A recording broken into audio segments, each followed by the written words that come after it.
नमस्कार साथियों। मूल अधिकार आपने और हमने पहले पढ़े हुए हैं। 2 वीडियो बनाए थे, कुछ वीडियो हैं उनमें बने हैं।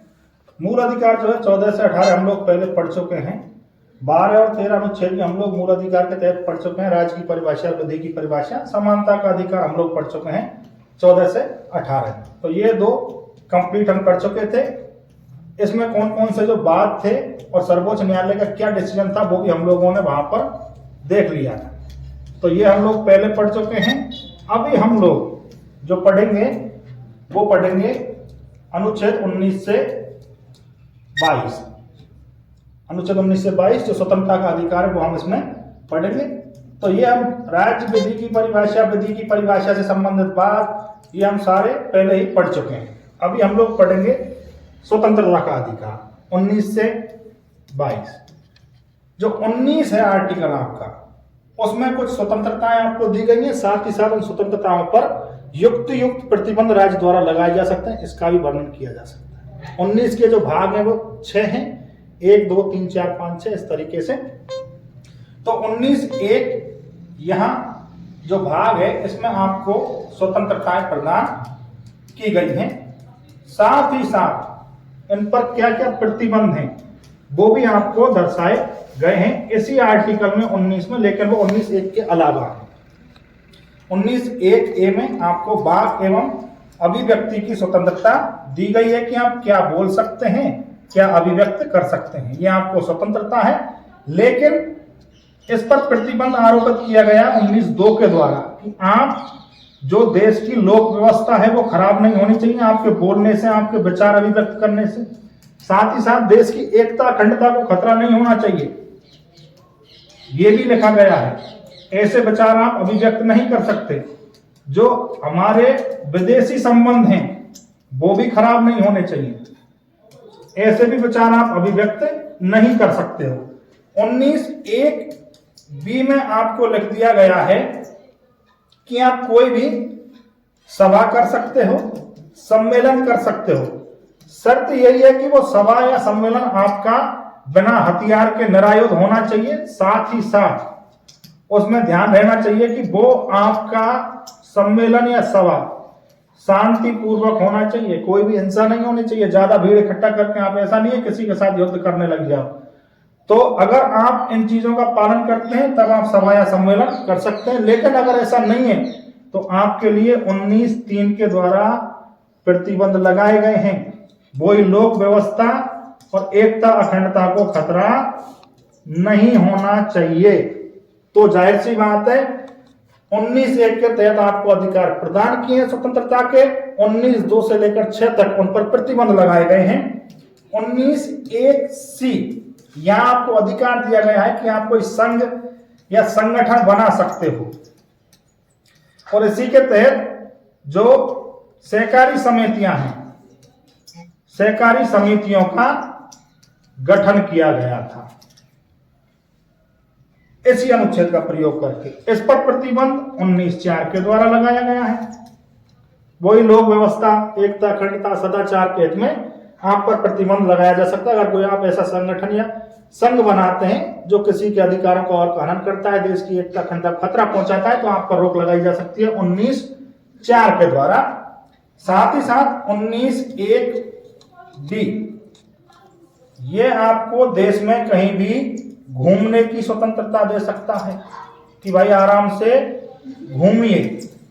और 19(1)(e) ये कहता है कि आप कहीं भी देश में जाकर बस जाइए, बशर्ते इन दोनों पर आरोपित किया जा सकता है, इनको रोका जा सकता है 19(5) के द्वारा कि भाई साहब अगर आप किसी अनुसूचित जनजाति क्षेत्र में जहां पर एसटी की जनसंख्या है, वहां पर पहले से कोई संरक्षित कानून बना हुआ है, यहाँ पर वहां के जो मूल निवासी हैं, लोकल निवासी हैं, उनको कोई समस्या उत्पन्न हो रही है आपके घूमने से, आपके रहने से, तो आपका ये जो 19(1)(d) और 19(1)(e) है इसको समाप्त किया जा सकता है, न्यून किया जा सकता है, कम किया जा सकता है। साथ ही साथ जो 19 के तहत आपका अगला अधिकार है 19(1)(f), ये था आपका संपत्ति अर्जन से संबंधित, संपत्ति को बेचने से संबंधित इस अधिकार को आपको समाप्त कर दिया गया है और इसको 301 के तहत क्या बना दिया गया है, कानूनी अधिकार बना दिया गया है। 44वें संविधान संशोधन द्वारा इसको समाप्त कर दिया गया था। यह ध्यान रखने वाली बात है। 19(1)(g ये आपको अधिकार प्रदान करता है कि देश में कहीं भी कोई भी वृत्ति, व्यापार या आजीविका अपनी कमाई है, आप कोई परेशानी नहीं है, आप देश में कहीं भी जाइए, आराम से व्यापार कीजिए। लेकिन वही प्रतिबंध इसके ऊपर आ जाता है 19(6) के द्वारा कि जहां आप व्यापार कर रहे हैं वहां के निवासियों को उससे कोई परेशानी नहीं होनी चाहिए। तो ये था आपका 19(1) के तहत ए से लेकर जी तक, जहां से एफ को हटा दिया गया है वहां तक आपको स्वतंत्रता प्रदान की गई है। 19(2) से लेकर 6 तक उन स्वतंत्रताओं के ऊपर युक्त प्रतिबंध लगाया गया है। साथ ही साथ जो आर्टिकल है आपका 20, अनुच्छेद 20 में आपके 3 भाग हैं, 20(1), 20(2) और 20(3). ये आपको कार्योत्तर विधि से संरक्षण देता है। मतलब जब आपने अपराध किया, पहले करना नहीं चाहिए, पर अगर आपने कोई अपराध किया है तो अपराध करते समय जो विधि लागू है उस विधि के तहत आपको क्या मिलेगा, दंड मिलेगा। तो कार्योत्तर विधि से आपको मिलता है संरक्षण 20(1) के द्वारा। 20(2) आपको बचाता है दोहरे दंड से। अगर आपने कोई अपराध किया है तो उस एक अपराध के लिए आपको एक ही बार सजा मिलेगी, 2 बार आपको सजा नहीं मिल सकती।